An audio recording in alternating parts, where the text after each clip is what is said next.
So, I'd like to start it off by taking it back to where you're from, the Bronx, and letting people know about that. I'm originally, first I was born in Antigua, West Indies. Okay. I came over as a baby and was raised under my grandparents. My grandparents is from Antigua on my mother's side, and I grew up in Harlem.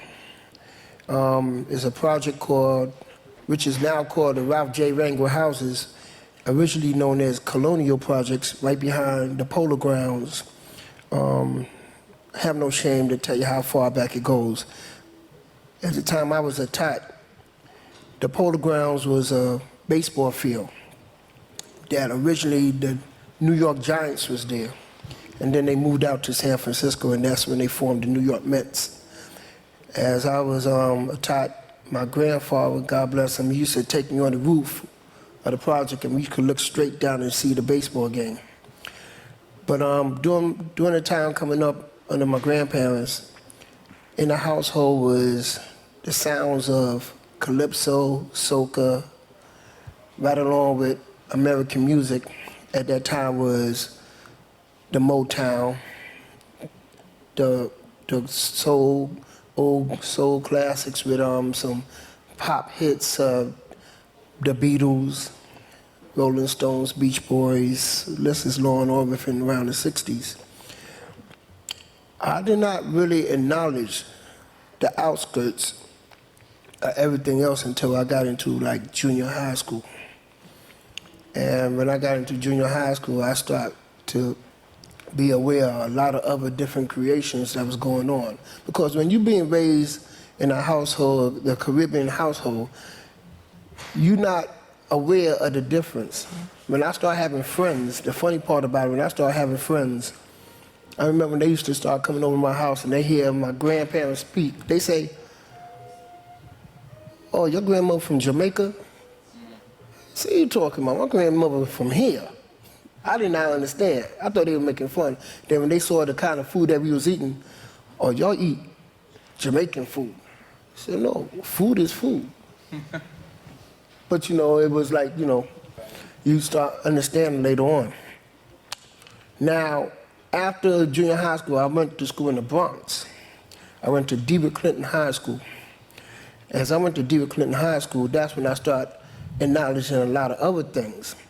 During that time, there was the gangs going on in the streets. There was the gangs such as the Black Spades, Savage Nomads, Savage Skulls, the list is long. And by me going to DeWitt Clinton, it was an all-boys school. So can you imagine about a school that averaged about 3,000 to 4,000 all fellas with nothing but gangs in there, about an average about 7, 8 gangs. And we're talking in the mid-'70s. Yes, I'm talking about like early 70s when I went over there. And of all people who I had in my homeroom class, I'm gonna give you a brief story.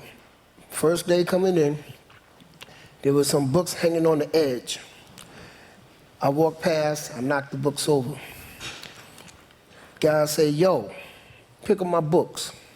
I just kept on walking forth. I didn't pay him no mind. Me, skinny, snotty, big red Afro kid. "Yeah, yo, man, pick up my books." I said, "I ain't picking up shit." The guy got up, I saw his size. He must have been at that time, which he still is, 6'6". I said, "Oh, shit. What I'm gonna do?" But one thing I always learned, somebody bigger than you, know what you gotta do. You gotta pick up stuff. Pick up stuff, throwing all kind of stuff at them, everything. So I managed to get out because, in some of the classrooms, you always had 2 doors. So I got out the other side. The word got around to the fellas around the neighborhood and such. So then within 3 periods later, we caught up with each other. Saw him again, I broke away from him, and he looked at me, he started laughing. He said, "Yeah, I don't want to fight you, man. I like you. You got a lot of heart. You know who I am?" I said, "No, I don't know who you are." He said, "They call me Blood." "Where you from?" I said, "I'm from Harlem." He said, "No wonder." Me and him became good friends. If anybody familiar with the boxing theory, there's a guy by the name of Mitch Green that always got into it with Mike Tyson. That was the guy who was the leader of the Black Pearls I got into it with. Serious. Yeah. Which Serious. later on, I got to learn about other various people because I was known before in the music, I was known for playing ball. So as I got involved with everybody else in the school, I started learning about all these other individuals that was living in parts of the Bronx, and some of them came from Bronx River. This guy named Scorpy, my man Tony Rome, and a couple others.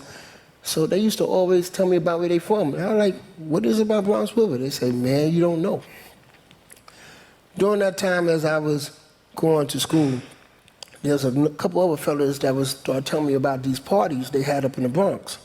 And they said, you need to come to the jam. That's what we was calling them, the jams. So what about them? Oh, man, you need to come to the jam. So my first time I went to the jam, it was in the Bronx on Jerome Avenue. It was a broken down area where it looked like condemned buildings, but it was still lights and everything. So I was a little apprehensive with a couple of the fellas walking. But then again, I saw people hanging in the hallway section, the staircase. I'm like, oh, I think it's all right. Because, you know, people hanging around like it's nothing. You're walking through all these people, and before you know, you got to the door, they asked for like $3.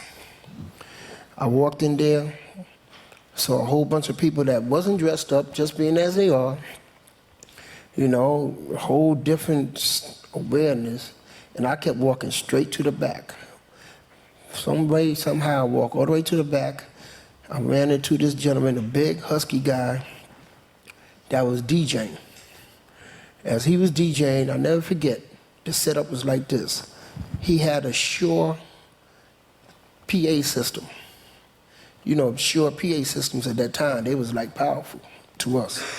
He had hooked up to a Sony mic mixer.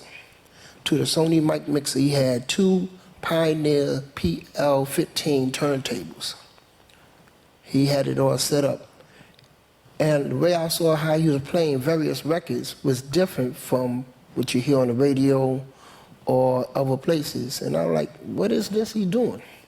But I just stood there. I wasn't even thinking about the party that whole night. I just stood there, watched what he did. That gentleman go by the name of Kool Herc. And I started listening to various things he was playing. And at the same time while he's playing, there was a gentleman on the side that was on a microphone. He go by the name of Coke LaRock, who I always consider the very first MC. And he kept on saying time after time, you rock and you don't stop, you rock on my mellow. And you had various people, he was shouting their names out. But then I was looking towards in the middle of the dance floor, I started seeing a lot of these fellas were doing all different type of footwork, which I had no idea that later on would be known as breakdancing. So I was just amazed at that whole theory of what they playing, how they dancing, the whole livelihood of how people was. And this is just up in the Bronx. So I felt proud that, you know, I was going to school up there, you know, bumping into people like Blood and people from Bronx River to introduce me to that sound. What year was this that you remember seeing I got to Kool say, Herc? this was around 73. You remember back in the early 70s at that time, what records he was playing? Various records he was playing at the time that I got to learn later on was records like, of course, The Mexican by Babe Ruth, Just Begun, Jimmy Castro Bunch, Do What You Gotta Do by Collage, Shaft in Africa from the soundtrack of the movie, Listen to Me by Baby Huey, Get Into Something, Follow Me by the Isley Brothers. It was just a host of various records that